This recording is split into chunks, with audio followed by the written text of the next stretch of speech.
Você acha que esse filme reflete uma mudança significativa na nossa cultura? Uma abertura maior para essa temática da morte e do morrer? I do think it's coming out of the closet in a way it hasn't before. And I think there's that yearning for openness. And it doesn't mean that people's fears will be dispelled, but I do feel that when people can talk about their hopes and fears,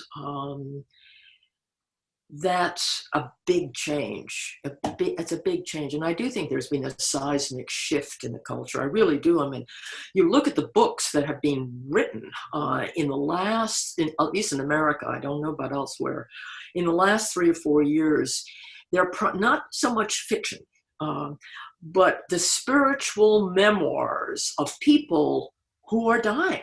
And they become bestsellers, the best written among them. And I think that's a big difference. I really do. I haven't seen that in feature films, narrative films. I've seen more documentaries, and certainly many more documentaries about our healthcare system and the travesty of our healthcare system. My film was trying to do something else, but I think this openness is different. I really do. And I do think these youngsters are driving a lot of it. I think those death salons and death cafes are really quite amazing. I don't know if you've all gone to any of them, but they're like Caitlin in my film, that woman, she decided to confront her fears head on.